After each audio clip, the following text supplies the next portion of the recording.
Happy Sunday, everybody. It's me, Minu, back with another video. I had other videos planned, but I thought it'd be really fun to... Morticia. Oh, there's no Morticia. Say, what are you doing? Nobody asked you to do all of that? Can you go somewhere? I would appreciate it if you went somewhere. Go to the window. Window, go. Thank you. About some of the crazy Japanese films that I've been watching this week. So if I'm looking for a good editor that's free, but if I don't find it, then I'm just gonna have to show you stuff on my screen. There is this film festival called the Japan Film Fest. It is in Hamburg, and basically it's just all Japanese films. And it's some of these films is their world premiere, some of these films is their premiere in Germany. So this film festival takes place in Germany, but I think it's weird that all of the films, well, almost all of the films have English subtitles on them and not German subtitles or whatever the other language is spoken in the area.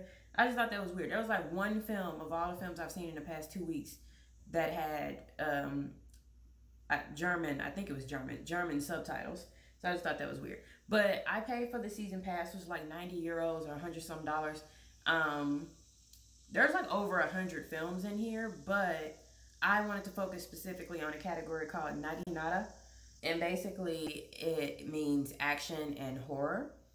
So yeah, so it just it says that it represents hopeless situations and radical solutions and are non-stop pure adrenaline. So I'm just gonna go through some of the movies. There's a couple movies in here that I really liked that I don't want to spoil them by talking about them a lot, because I really would like it if you guys just went and watched them yourself. One of the movies I liked a lot was Cosmetic DNA. It was one of the first films that I watched. And basically, I don't want to spoil it. It's a really wild film that I really enjoyed watching. And it's basically, and I'm gonna say this, and I'll probably read the summary for you, but I'm gonna say it is basically about these three women who like randomly meet each other, and just like how they become like the best of friends and all the different things that they get into. And it's weird to describe because anything you say this film is about, you're gonna get confused if you watch it looking for that. Like, you could say this film is about, you know, women empowerment. You could say this film is about women being oppressed. You could say this film is about rape culture and how women often aren't believed. You could say this film is a lesson on drugs. You could say this film is about struggling filmmakers. Like, you could say a lot of things. You could say it's about idol culture. You could say it's about a bunch of different things. But I feel like at the core, it's these three women and just all the stuff that happens to them. So I'll read the summary here. Ayaka, a young student who loves makeup and is very concerned about her appearance, is sexually abused by the self-proclaimed director Keisuke, whom she meets in a clubhouse. She falls into a depression over this experience, which she can only overcome when she befriends the doctoral student Satomi and the clothing saleswoman Yumi. However, when she learns that Yumi is Keisuke's next target, she kills him. While processing the corpse, she discovers that human blood makes an excellent cosmetic product, the beginning of a deadly business model. It ain't even about that. Well, like, the first part is good. Like, Ayaka is obsessed with makeup. She does makeup online. She has videos, everything. That's true. And then you kind of get a glimpse into how her life goes with you know, being who she is. Like, people gossip when you look that good and you got money and all that stuff. People gossip about you in Japan because, you know, you're not average or whatever average means to Japanese people. I don't know. So, and she runs into this dude Keisuke who assaults her. And then after that, she, you know, that's when I say, like, tackling rape culture and how women are believed or disbelieved when it comes to sexual assault. It tackles those things. It tackles her depression. And she randomly runs into Satomi, who is somebody who follows her online because she likes her makeup videos. So she strikes up a friendship with her. Then they run into Yumi completely random as well, and they strike up a friendship with her, and then it's the three of them.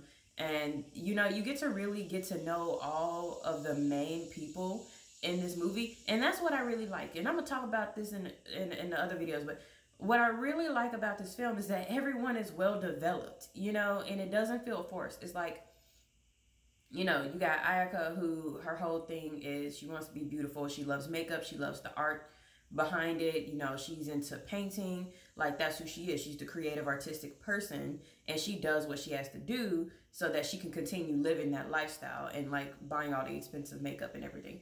And then you have Satomi, who is a doctoral student. She's really, really into science. She's working on all these different like research things and experiments with her professor. She really just wants to make a difference in the world. She wants to make something, you know, amazing with her science and her scientific experiments. And you really feel that about her. Like, yeah, she wants to be cute like Ayaka, but really deep down, she wants to be this, you know, this world-renowned scientist who makes all these great innovations. Like, that's what she wants. And then you have Yumi, who Yumi will say throughout the thing that her thing is like she wants to have a baby and be a stay-at-home mom and all that stuff. It don't really feel like that's what she really wants. It feels like that's what she thinks she should want as a woman. And that kind of gets explored too. And it's like they're all very well developed and they come together. They don't seem like the type of women who would come together and be like the best of friends, but they do.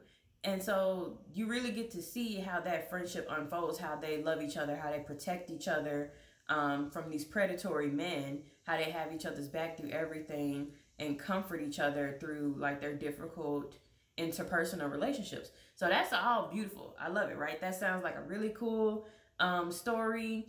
You know, you thinking like, a good friendship story is gonna be great. Even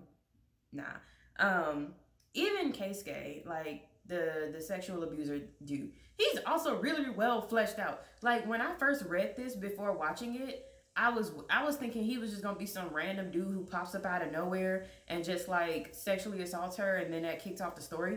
No, Keisuke gets a lot of time being established as a character. Like, he's not just some random dude in the club who was like, yeah, girl, I'm gonna make you a star, you know? Like, he literally, you know, he was a filmmaker. He had made this one film that was a hit, and then everything else after that was a flop. And he was really, really trying hard to become a filmmaker, to get back on the scene. He had a whole crew with him. You got to meet his right-hand man. You got to learn a lot about him, his motivations. Like, don't get me wrong, he's an awful person, but you get to see where his ideas come from, how he falls in with these online groups that hate women and talk about how women are only good for sex. They give him ideas, and it's not like he just was like, yeah, I'm just gonna sexually abuse women. He got these ideas from these like misogynist influencers who kind of got in his head, and he was like, this is what I have to do. And so he falls for that, and those groups encourage him. You know, he assaults one girl and they're like, yeah, that's what you're supposed to do. He assaults another girl, they're like, yeah. He's getting more and more attention that he doesn't get with his films because his films is trash. So it's like he falls into that, and then he goes on to hurt who knows how many women he hurts, other than Ayaka. So Ayaka is presented as the first woman he hurts.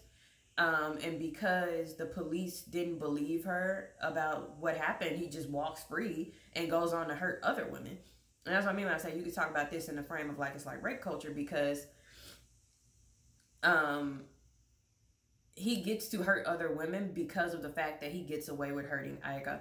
And then it even talks about another guy who did it, but then he got off. Like, he never went to jail for it. You know, they went after him and he still walked. And so they was like, oh, well, it's fine. Like, people are getting away with it. Why not? And I really felt that because I was like, this should be happening everywhere. And I was happy to see this film address it in this way. And it's very, very realistic. It's not something that's played up or over dramatized or scandalous or anything like that. It's not played up to be a shock thing. It's really just, this shit happens to people. And it's real, and it has a real impact on people. So I really like that part of it. But like I said, you could say that this is about, you know, this woman has this awful experience. She becomes depressed. She meets these cool girls. They become the best of friends, and live happily ever after. But that ain't what this film is about. How long is this film, by the way? This film is 120 minutes, okay? It felt long as fuck. Yeah, so it's 2 hours long, and that's just like act 1, I guess. And there's got to be at least like 4 acts in this film.